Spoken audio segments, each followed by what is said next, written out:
100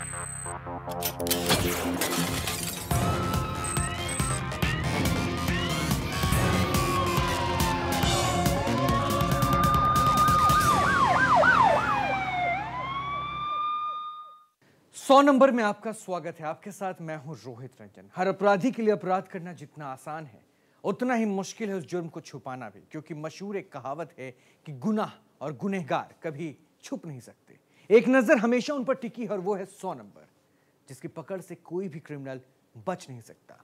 और आज समाज के वही दुश्मन 100 नंबर के टारगेट पर है।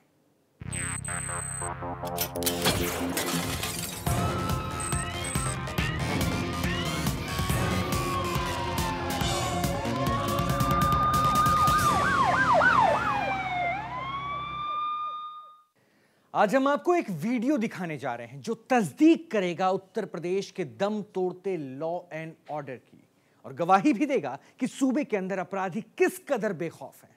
अपराध का आंकड़ा कैसे आसमान छू रहा है और खाकी कितनी लापरवाह है जुर्म से जूझती जनता के प्रति।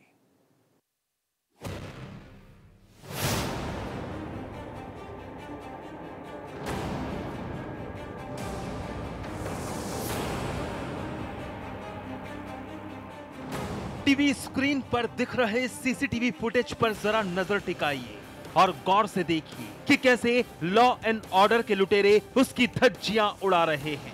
दिन दहाड़े सरेआम चलती फिरती सड़क और महज पुलिस चौकी से 100 मीटर की दूरी पर बेलगाम बदमाश एक परिवार पर कहर बनकर टूटे। आप खुद देखिए, वीडियो गवाही बनकर आपकी टीवी स्क्रीन पर चस्पा है।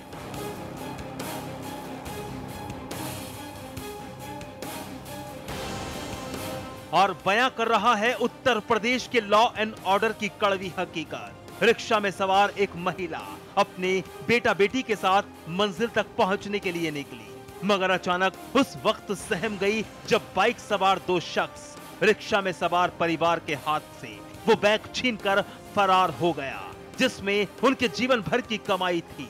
गौर से देखिए, भीड़ भाड़ वाले इलाके से दिन दहाड़े कितने आराम से बाइक सवार दोनों बदमाश लूट की वारदात को अंजाम देकर फरार हो गए और कोई कुछ भी नहीं कर पाया। जैसे ही निकाल के तो आई है मॉडर्न फुटवियर के सामने जो है, तो वहाँ पे जो ये दोनों रिक्शे पे थे, ये बच्चा है, तो वहाँ से इतना तेज जो छीन के दो बाइक पे थे सब बच्चे जो है, अरे लड़के जो है बाइक से जो है, और छीन के बहुत तेज भागे, इतना तेज भागे इस गली में जो है, सादतपुरा वाली गली में अंदर भागे हैं सब जो। और जब तक मैं ये लोग एकदम वहाँ से बाहर थी जो है, हम लोग क्या बात हो गई जो है, इतना तेज जो चिल्लाने लगे। दिन दहाड़े लूट की वारदात का मामला कोतवाली इलाके का है। मोहल्ला निजामुद्दीन की रहने वाली महिला अपने बेटा बेटी के साथ स्टेट बैंक ऑफ इंडिया से 4 लाख रुपया कैश निकालकर रिक्शा में सवार हुई और घर की तरफ रवाना हो गई कि अचानक शहादतपुरा की सरहू पुलिस चौकी से ठीक 100 मीटर पहले पल्सर बाइक सवार बदमाश पैसों से भरा बैग छीनकर फरार हो गए।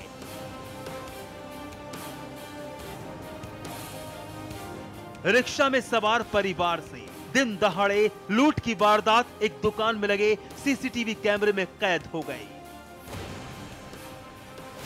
रिक्शे से जा रहे थे, 2 लड़के आए गाड़ी से और मेरा बैग मेरे बच्चे के हाथ से छीन ली। मेरा बच्चा रिक्शे से कूद गया, फिर मैं वहाँ चिल्लाने लगी। अगल बगल के लोग बेचारे हमारा सहारा देके पुलिस चौकी में ले गए। पुलिस चौकी से महज 100 मीटर की दूरी पर एक परिवार से 4 लाख रुपए की लूट की वारदात से मऊ पुलिस के होश भी फाख्ता हो गए। हर वारदात के बाद पुलिस के आला अफसरान ने दल बल के साथ मौका वारदात पर दस्तक दी, मौका मुआयना किया और दावा किया कि जल्द खुलासा किया जाएगा। ये एसबीआई बैंक से लगभग 12:30 बजे के आसपास 4 लाख रुपए निकाल के एक महिला और एक लड़का जा रहा था, तो रिक्शे में बैठ के उसी दौरान पीछे से 2 बाइक सवार आए और जो बैग था वो छीन के चले गए। पुलिस के द्वारा सीसीटीवी फुटेज के साथ साथ अन्य जो भी साक्ष्य एकत्रित किए जा रहे हैं और जल्दी वर्कआउट होगा। ये अभी इन्वेस्टिगेशन का पार्ट है, इन सब पे काम हो रहा है। मीडिया के कैमरे पर एसपी साहब ने दम तो भर दिया कि जल्द खुलासा होगा, लेकिन जब पीड़ित महिला अपनी तहरीर लिखवाने थाने गई तो कुछ और ही सलूक हुआ। 4 लाख रुपया कैश महिला से लुट चुका था।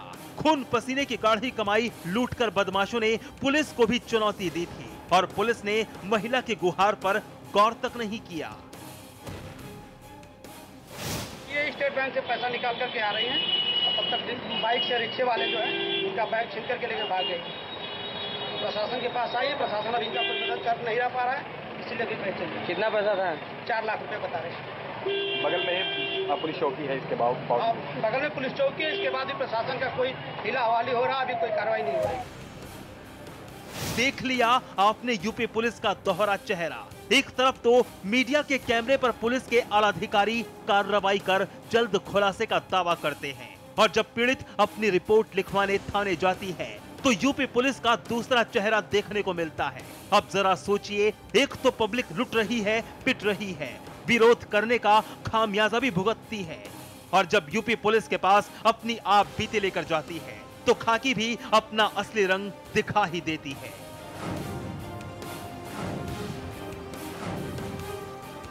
दुर्गा किंकर सिंह, मऊ, नेशनल वॉइस।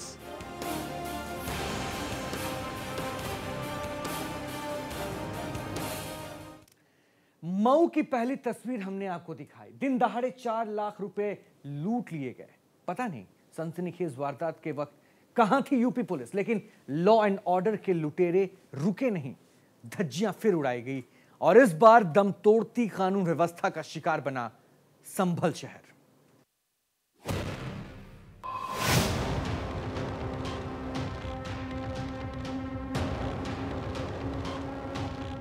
धुंधली तस्वीर के पीछे का मंजर आपका दिल भी दहला कर रख देगा। एक शख्स को तेजाब से नहला दिया गया है, जिस्म के साथ साथ चेहरा भी झुलस चुका है और आसपास मौजूद लोग इसकी जलन को दूर करने के लिए बदन पर दूध डाल रहे हैं ताकि तेजाब का असर थोड़ा कम हो जाए, मगर पीड़ित शख्स की जलन कम होने का नाम नहीं ले रही, और अगर कम हो भी जाए तो भी इस वारदात का खौफ पीड़ित के जहन से ताउम्र निकलने वाला नहीं। मामला संभल के थाना नखासा इलाके से जुड़ा है और तेजाबी हमले के शिकार शख्स का नाम अली अब्बास है। अली पर एसिड अटैक करने वाले बाइक सवार कोई अज्ञात बदमाश हैं, जो इंसानियत पर तेजाब के छींटे डालकर फरार हो गए। एक मिठाई की दुकान पे बैठे थे, वहाँ से खाना खाने के लिए होटल पे जा रहे थे। वहीं गली में मोती मस्जिद के पास किसी नकाबपोश आया, उसने तेजाब डाल दिया। इतने में लोगों की भीड़ जमा हुई, पुलिस भी वहाँ पहुँची और उनको मुरादाबाद लेके चल दिए और वहाँ से मुरादाबाद से मेरठ को रेफर कर दिया। तेजाब से कितना हिस्सा जला है? कांधा जला है और आँख में तेजाब है। तेजाबी वार के शिकार अली के भाई अब्बास की माने तो पीड़ित की किसी से कोई दुश्मनी नहीं है, फिर भी पता नहीं किसने अली को इतनी बेरहम सजा दी। 3 अगस्त की रात अली अपने दोस्तों से मिलकर वापस घर लौट रहा था कि तभी बाइक सवार चंद बदमाश उसके सामने आ धमके और उस पर एसिड अटैक कर दिया। अली पर हमला करके बदमाश फरार हो गए, लेकिन तेजाबी हमले का शिकार अली की चीख पुकार सुनकर आस पड़ोस के लोग इकट्ठा हुए तो तुरंत उसे अस्पताल इलाज के लिए भेजा गया और संभल पुलिस को इत्तला दी गई। मौके पर पहुंची पुलिस ने मौका मुआयना किया और फिर मीडिया से मुखातिब भी हुई। ये अली अब्बास ये रात के समय बैठे हुए थे और लोगों से बातचीत कर रहे थे। लगभग 11:15 बजे रात को इनके पास एक अज्ञात कोई फ़ोन आया और फ़ोन करते हुए आगे बढ़े। आगे बढ़ने पे भी 300-400 मीटर गए थे कि इनके ऊपर किसी अज्ञात व्यक्ति द्वारा तेजाब फेर दिया गया, जो इनके चेहरे पर और कंधे पे पड़ा। इस संबंध में परिवारीजनों की तरफ से तहरीर दी गई है, जिसमें FIR लॉन्च कर लिया गया है। अज्ञात की पहचान के लिए निरंतर प्रयास जारी है। शीघ्र ही हम घटना का अनावरण करके दोषी की गिरफ्तारी करेंगे और घायल का इलाज मेरठ में चल रहा है।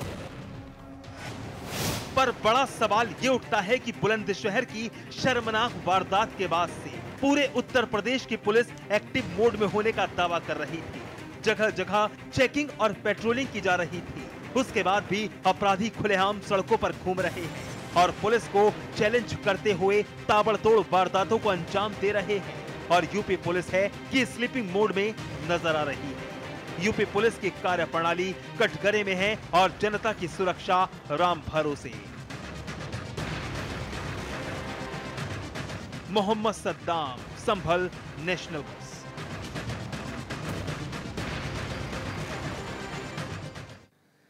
संभल की सनसनीखेज वारदात फिर साबित कर रही है कि कानून अपराधियों के ठेंगे पर है और खाकी से वो खौफ खाते ही नहीं।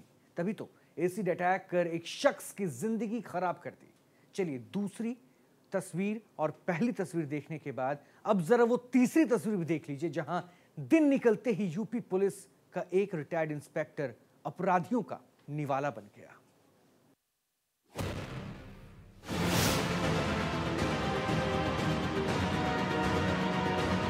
उत्तर प्रदेश में कत्लेआम की वारदातें रुकने का नाम नहीं ले रही। कातिल खुलेआम एक के बाद एक मर्डर की वारदात को अंजाम दे रहे हैं। कातिलों को ना तो पुलिस का खौफ है और ना ही कानून का। उत्तर प्रदेश सरकार की लाख कोशिशों के बाद भी सूबे में क्राइम पर विराम लगना मुश्किल नहीं बल्कि नामुमकिन साबित हो रहा है। प्रदेश में अपराधियों के हौसले बुलंद हैं। कातिलों ने बुलंद हौसले का जिंदा सबूत दिया जिला मेरठ में। और इस बार अपराधियों की बंदूक से निकलते सुलगते बारूद का निशाना कोई आम नागरिक नहीं था, बल्कि उत्तर प्रदेश पुलिस के ही रिटायर्ड इंस्पेक्टर DR सिंह बने। नहीं, उनकी कोई रंजिश नहीं थी।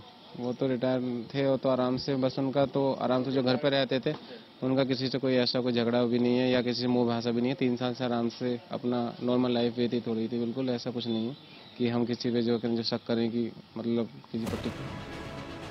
दरअसल वारदात को अंजाम दिया गया 4 अगस्त की सुबह, जब थाना मेडिकल इलाके के जागृति विहार के रहने वाले उत्तर प्रदेश पुलिस से retired inspector DR Singh morning walk के लिए निकले।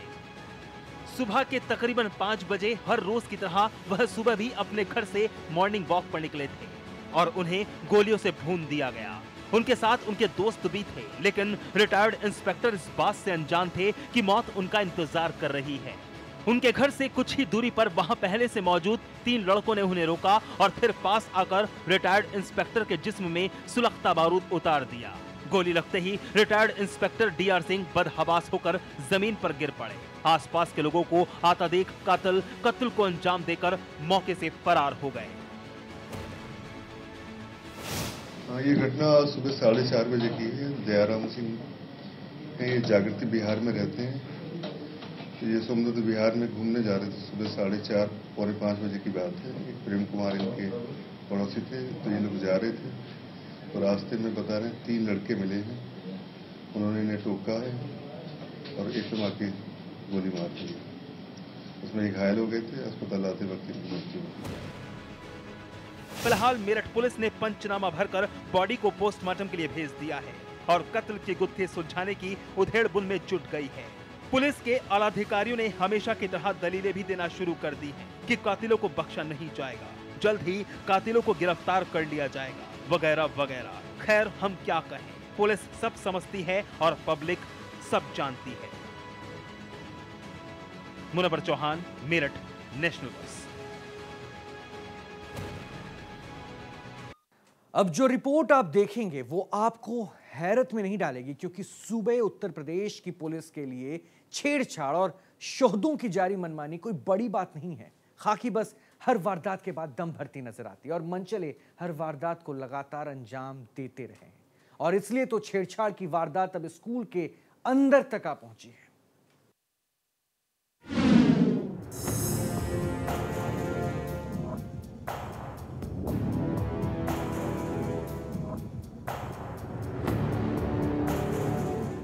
सुरक्षित यूपी की बात करने वाले देखें, खाकी के भरोसे चैन की नींद सोने वाले देखें वो भी जो सूबे में बहू बेटियों की सुरक्षा के दावे करते हैं, और वो भी जो मानते हैं कि 100 नंबर के आगे हर कोई खौफ खाता है। क्योंकि जब सूबे की राजधानी का ये हाल है तो सोचिए क्या होगा बाकी के जिलों का हाल।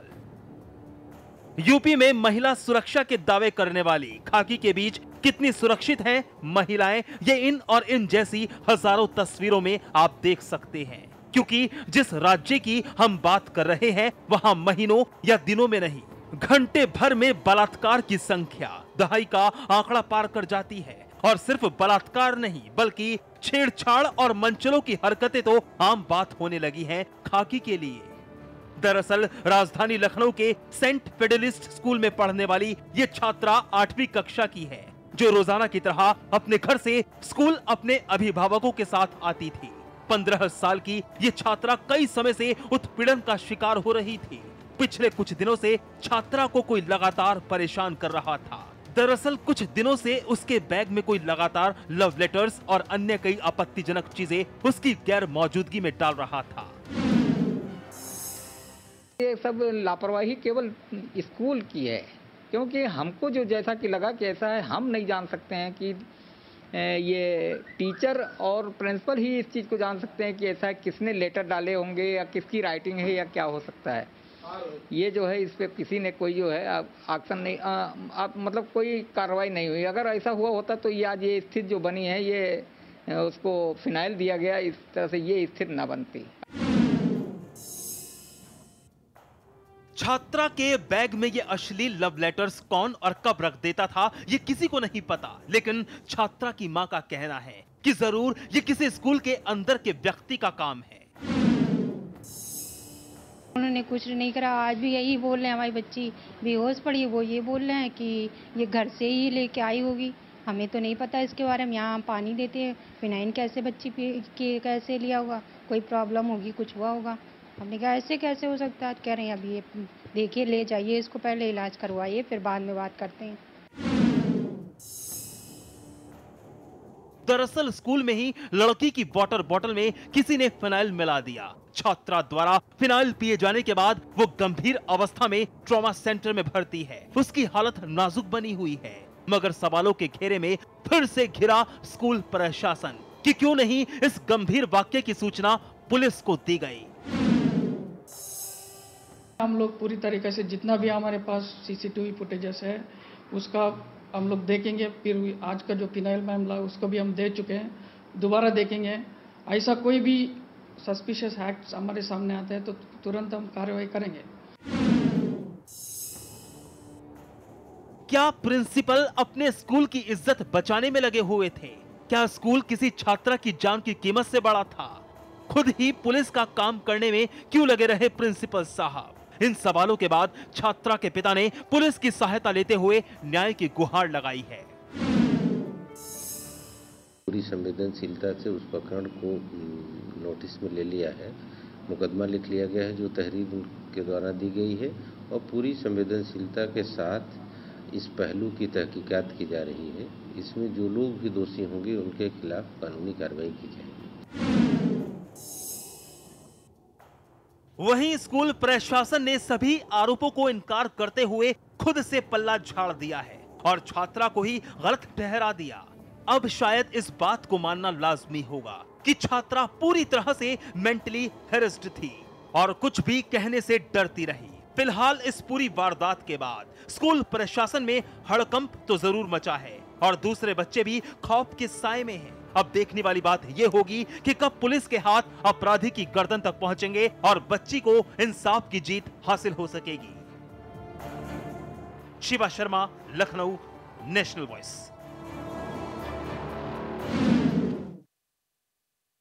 22 जुलाई के दिन एक इंजीनियर का मर्डर हुआ था। नोएडा पुलिस खूनी वारदात के खुलासे के लिए शिद्दत से जुटी थी। मैं 700 रुपए के लिए इंजीनियर की हत्या को अंजाम दे दिया गया था और कातिल वो लुटेरे थे जो रात होते ही शिकार की तलाश में जुट जाते थे। मगर जब नोएडा पुलिस की मेहनत रंग लाई तो वारदात के 11 दिन बाद हत्यारे लुटेरे हत्थे चढ़ गए।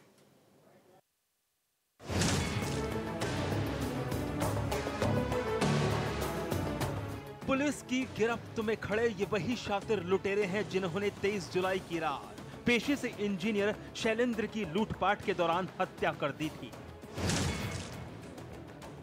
बीते 23 जुलाई की रात को बतौर सॉफ्टवेयर इंजीनियर नोएडा के सेक्टर 62 में एक निजी कंपनी में काम करने वाले शैलेंद्र की नशे में धुत ऑटो लिफ्टर गैंग ने लूटपाट के दौरान हत्या कर दी थी। आपको बता दें, शैलेंद्र एक सॉफ्टवेयर इंजीनियर थे और नोएडा के सेक्टर 62 के सी ब्लॉक स्थित लॉजिक्स पेपर कंपनी में काम करते थे। ड्यूटी खत्म कर शैलेंद्र अपने घर जा रहे थे कि तभी कुछ ऑटो में सवार कुछ लोगों ने लिफ्ट देने के बहाने बैठा लिया। लेकिन जैसे ही ऑटो NIB चौकी के पास पहुंचा तो ऑटो में पहले से सवार लोगों ने शैलेंद्र को बंधक बना लिया और शैलेंद्र के साथ मारपीट शुरू कर दी। उसके बाद नशे में चूर ऑटो लिफ्ट गैंग ने शैलेंद्र के साथ लूटपाट शुरू की और शैलेंद्र से 700 रुपए लूट लिए। लेकिन 700 रुपया देख लुटेरे तमतमा उठे और लुटेरों ने शैलेंद्र के पर्स में रखे ATM कार्ड को छीन लिया और ATM का पासवर्ड पूछा, जिसके बाद तीनों लुटेरे ऑटो में शैलेंद्र को बंधक बनाकर बैठे रहे और 3 लुटेरे ATM कार्ड लेकर खोड़ा लेबर चौक पर बने ICICI बैंक की ATM में दाखिल हुए। लेकिन शैलेंद्र ने ATM का पासवर्ड गलत बताया था, जिसकी वजह से लुटेरे शैलेंद्र के ATM से पैसा निकालने में नाकाम रहे। लेबर चौक पर पूरी वारदात घटती रही, लेकिन सड़क पर ना ही कोई PCR गश्त करती हुई मिली। ATM से पैसा नहीं निकलने पर नाराज नशेड़ी लुटेरों ने शैलेंद्र के सर पर कई वार किए और शैलेंद्र की हत्या कर वारदात को अंजाम देकर लुटेरे बड़ी आसानी से फरार हो गए। 22/23 की रात में पिछले माह एक सॉफ्टवेयर इंजीनियर हैं, वो मॉडल टाउन से दिल्ली की तरफ जाने वाले थे। तो मसूरी में जो डासना क्षेत्र है वहाँ के कुछ लड़के आए, उन्होंने उनको एक ऑटो में बिठाया और उनसे ATM का पिन पूछने का प्रयास किया। काफ़ी आपस में कहासुनी हुई और उसके बाद उन्होंने पीड़ित के सर पर प्रहार किया, उनमें से एक अभियुक्त ने, जिससे उनकी मृत्यु हो गई। वहीं पुलिस ने इस हत्याकांड का खुलासा करते हुए 5 लुटेरों को गिरफ्तार किया है। हत्या के बाद लुटेरों ने जब शैलेंद्र द्वारा ATM का गलत पिन ATM मशीन में पंच किया था तो बैंक को एक अलर्ट गया। उसके बाद बैंक ने पुलिस से संपर्क किया और पुलिस जब बैंक के ATM पहुंची और ATM में लगे CCTV की जांच की तो 3 लुटेरे ATM में घुसते नजर आए, जिसके बाद पुलिस ने इस पूरे मामले की जांच शुरू की और पुलिस ने इस हत्याकांड से जुड़े 5 लुटेरों को गिरफ्तार कर लिया। हालांकि अभी भी इस गैंग का एक सदस्य पुलिस की पहुंच से दूर है। पुलिस ने इन लुटेरों के कब्जे से हत्या में इस्तेमाल की गई रॉड और मृतक शैलेंद्र का फोन बरामद किया है। ये जो लोग पकड़े गए हैं ये सभी के सभी मसूरी डासना क्षेत्र के रहने वाले हैं। इनमें से 2 अभियुक्त पहले से जेल जा चुके हैं। एक जिसने अभियुक्त को मारा सर पर चोट हार्ड एंड ब्लंट ऑब्जेक्ट से, वो भी 302 के केस में जमानत पर है और जा चुका है। बहुत ही अमानवीय और बहुत ही जघन्य ये कांड था। आज पुलिस ने इसका पर्दाफाश कर दिया है।